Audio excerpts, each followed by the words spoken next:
నమస్కారం sir. Phone tapping వ్యవహారం రోజుకి ఎన్ని మలుపులు తిరుగుతుందో మనం చూస్తూనే ఉన్నాం. అయితే ఇప్పుడు బీజేపీ నేత లక్ష్మణ్ గారు ఒక ప్రెస్ మీట్ పెట్టి చెప్పడం చూస్తున్నాం. దీంట్లో ప్రధాన సూత్రధారి కేసీఆర్ గారని ఆయన ఆరోపిస్తున్నారు. అదేవిధంగా రేవంత్ గారికి సంబంధించిన దగ్గర మనుషులే ఈ ఫోన్ ట్యాపింగ్ చేశారని చెప్పేసి ఇటు కాంగ్రెస్ పర్సన్ కూడా ఆరోపిస్తున్నారు సార్. మరి వీటిని ఏ విధంగా చూడొచ్చు అంటారు సార్? ఫోన్ ట్యాపింగ్ విషయం రోజుకొక మలుపు తిరుగుతుంది. ఇప్పుడు 3 డెవలప్మెంట్స్ చోటు చేసుకున్నాయి. ఈ 3 డెవలప్మెంట్స్ గురించి మాట్లాడుతున్నాం. మొదటి డెవలప్మెంట్ ఏంటంటే దీంట్లో భుజంగరావు తిరుపతన్న అని 2 అడిషనల్ ఎస్పీలు వాళ్ళని అరెస్ట్ చేశారు. వాళ్ళని కూడా కస్టడీకి అడిగారు. సిట్ అడిగింది. వాళ్ళని 5 రోజులు కస్టడీకి ఇచ్చారు. 7 రోజులు అడిగితే 5 రోజులు కస్టడీకి ఇచ్చారు. ఓకే. సో ఇప్పుడు వాళ్ళిద్దరిని విచారిస్తున్నారు. వాళ్ళిద్దరు విచారణలో ఇంకొంతమంది పేర్లు బయటకు వచ్చాయి. ఇప్పుడు రాధాకృష్ణ అని ఇంతకుముందు ఓఎస్డీగా ఉన్నాడు, హైదరాబాద్ టాస్క్ ఫోర్స్ డీసీపీగా ఉన్నాడు రాధాకిషన్ రావు. ఆయన ఈ ఫోన్ ట్యాపింగ్లో ప్రధాన రోల్ ప్లే చేశారు. ఎందుకంటే ఈ ప్రభాకర్ రావు డీజీ ఉన్నాడు కదా, ఎస్ఐబి, ఆయన ఆధ్వర్యంలో రాధాకృష్ణ రావే ఇది చేయించాడన్న ఆరోపణతో ఇప్పుడు ఆయన్ని కూడా అదుపులోకి తీసుకున్నారు. సో ఆయన్ని ప్రశ్నిస్తూ ఉంది. అట్లాగే గట్టుమల్లు వచ్చి గతంలో ఎస్ఐబికి సిఐగా పనిచేశాడు. స్పెషల్ ఇంటెలిజెన్స్ బ్యూరోకి ఆయన సిఐగా ఉన్నాడు ఇది జరిగినప్పుడు. ఇప్పుడేమో ఆయన డిఎస్పిగా ఉన్నాడు. సో ఆయన్ని కూడా అదుపులోకి తీసుకొని ప్రశ్నిస్తున్నారు. ఇది ఒకవైపు.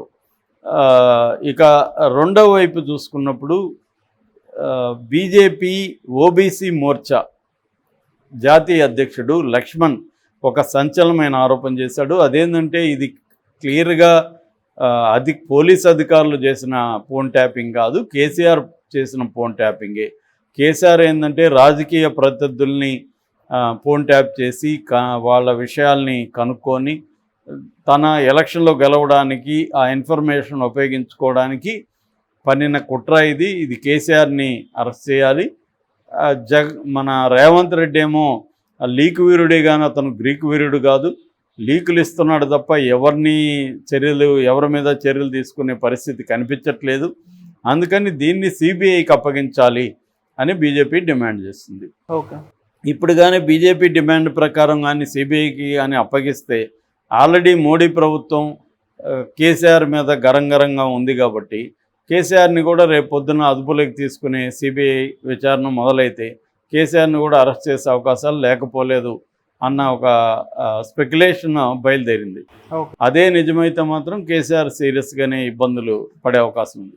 అంటే చాలామంది చెప్తున్నది కూడా ఏంటంటే పోలీస్ ఆఫీసర్లు కూడా ఇది మెల్లమెల్లగా కేసీఆర్కే చుట్టుకుంటుంది. ఎందుకంటే రేపు ప్రభాకర్ రావుని లుకౌట్ నోటీసులు జారీ చేశాడు. ఆయన అమెరికాలో ఉన్నాను, క్యాన్సర్ ట్రీట్మెంట్ అని చెప్తున్నాడు. సో ఇప్పుడు అక్కడ పోలీసులు ఇంటర్పోల్ అక్కడికి వెళ్ళి క్యాన్సర్ ట్రీట్మెంట్ నిజంగానే చేసుకుంటున్నాడా, ఈయన క్యాన్సర్ ట్రీట్మెంట్ అవసరమా అనేది పరిగణలోకి తీసుకొని ఒకవేళ క్యాన్సర్ ట్రీట్మెంట్ అవసరం లేదు ఆయన్ని తీసుకురావచ్చు ఇక్కడ అనేది కానీ అనుకుంటే ఆయన్ని ఇక్కడికి తీసుకొచ్చి సిట్కి అప్పగించే అవకాశం ఉంది.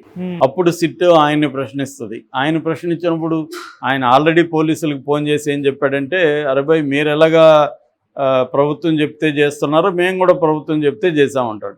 సో రేపొద్దున ప్రభాకర్ రావు ఏం చెప్తాడు, ప్రభుత్వం చెప్పిందే చేసామంటారు. ప్రభుత్వంలో ఎవరు చెప్పారా ఆయనకి? సిఎస్ చెప్పారా? సిఎస్ శాంతికుమారి చెప్పారా? లేకపోతే ఎవరైనా హోమ్ డిపార్ట్మెంట్ నుంచి సెక్రటరీ చెప్పారా? ఇవన్నీ ఆయన బయట పెట్టాల్సింది. లేదా ఎనీ రాజకీయ నాయకులు, మంత్రులు కానీ కేసీఆర్ కానీ చెప్పాడా అనేది ఆయన బయట పెట్టాల్సింది. ఎందుకంటే లేదంటే ఆయనకి అది చుట్టుకుంటుంది. సో అది బయట పెట్టినప్పుడు ఏమవుతుంది, ఫైనల్గా దీన్ని ఎవరు చెప్పుంటారు, ఎవరి డిసిషన్ ఇది? ఖచ్చితంగా రేవంత్ రెడ్డి లాంటి వాళ్ళ ఫోన్లు ట్యాప్ చేయాలంటే రాజకీయ నిర్ణయం తప్ప అధికారుల నిర్ణయం అయితే కాదు. హోమ్ సెక్రటరీలు వీళ్ళు ఎందుకు నిర్ణయాలు తీసుకుంటారు? కాబట్టి ఇది క్లియర్గా పొలిటికల్ నిర్ణయమే. కేసీఆర్ అయినా చెప్పుండాలి, కేటీఆర్ అయినా చెప్పుండాలి. కేసీఆర్ స్థాయిలోనే నిర్ణయం జరుగుతుంది, లేదంటే ఈ స్థాయి వెళ్ళరు. ఎందుకంటే ఎక్విప్మెంట్ కొనిందే అక్రమంగా కొన్నారు. ఒక సాఫ్ట్వేర్ కంపెనీ పేరు చెప్పి దాని ద్వారా ఇజ్రాయెల్ నుంచి ఎక్విప్మెంట్ తెప్పించారు. మామూలుగా అయితే హోంశాఖలో ఇంటర్నల్ సెక్యూరిటీ డిపార్ట్మెంట్ దగ్గర పర్మిషన్ తీసుకోవాలి. వాళ్ళు ఆ పర్మిషన్ తీసుకోలేదు. అంటే క్లియర్గా వీళ్ళు సెంట్రల్ హోంశాఖ గైడ్లైన్స్ని ధిక్కరించి అక్రమ పద్ధతిలో ఎక్విప్మెంట్ తెప్పించి అక్రమ పద్ధతిలో ట్యాపింగ్కి పాల్గొన్నారు. ఇది క్లియర్గా ఎస్టాబ్లిష్ అవుతుంది.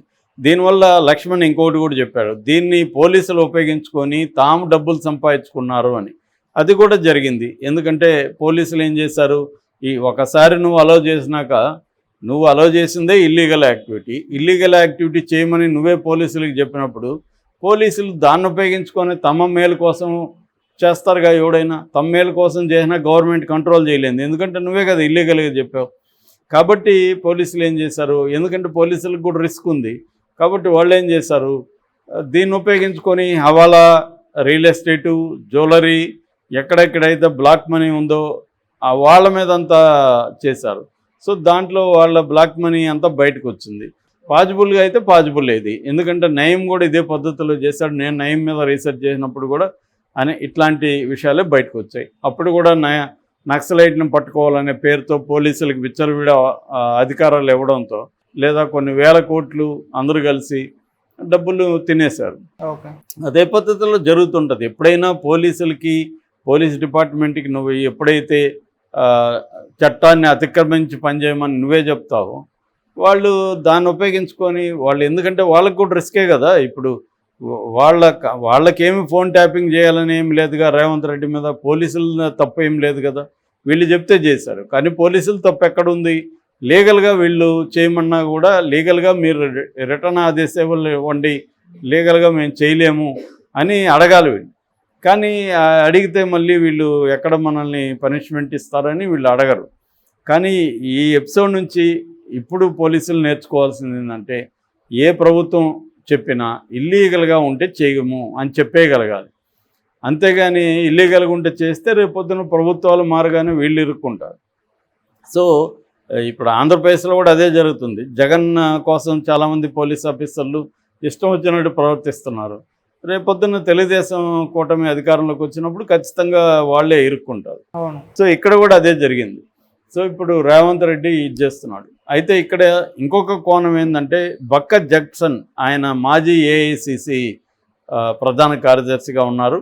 ఆయన ఒక సంచలనమైన ఆరోపణ చేశాడు. ఆయన ఏం చేశారంటే, ఇప్పుడు రేవంత్ రెడ్డికి ఓఎస్టీగా ఉన్న చంద్రశేఖర్ రెడ్డి, విద్యాసాగర్ రెడ్డి, వీళ్ళిద్దరే ఫోన్ ట్యాపింగ్కి బాధ్యులు.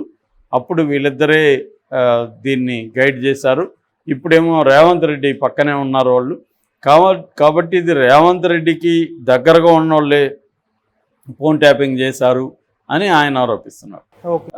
దానికి కారణం ఏంటి, ఆయన బక్ జడ్సన్ మీద కాంగ్రెస్ ప్రభుత్వం క్రమశిక్షణ చర్యలు తీసుకుంది కాబట్టి ఆయన బయటకు వచ్చాడని చెప్తున్నారు.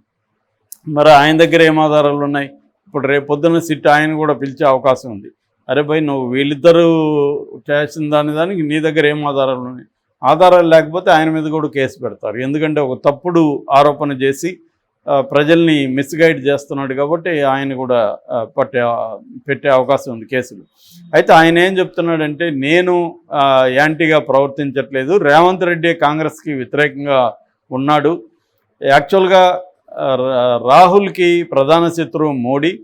కాంగ్రెస్ పార్టీ బ్యాంక్ అకౌంట్లను స్తంభింపజేసి ఎలక్షన్లలో ఖర్చు పెట్టకుండా పార్టీ ఫండ్స్ని బయటికి పోనీయకుండా మోడీ కుట్రబన్ని చేశాడు. అలాంటి మోడీని రేవంత్ రెడ్డి నా బిగ్ బ్రదరు, నా భయ్యా అని పిలుస్తున్నాడు. కాబట్టి క్లియర్గా రేవంత్ రెడ్డి కాంగ్రెస్కి యాంటీగా ఉన్నాడు కానీ నేను కాదు అని ఇతను చెప్తున్నాడు.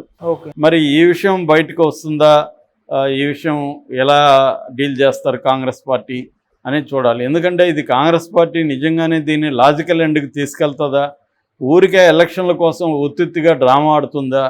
ఎందుకంటే ఎలక్షన్లలో కేసీఆర్ని బదనాం చేయడం అనేది రేవంత్ రెడ్డి టార్గెట్. ఆ టార్గెట్ కోసమే చేస్తున్నారా? నిజంగా ఈ కేసుల్ని లాజికల్ ఎండ్కి తీసుకొని వెళ్ళి కోర్టులో సబ్మిట్ చేసి దోషుల్ని శిక్షించడానికి అరెస్టులు చేస్తారా అనేది మనం చూడాలి.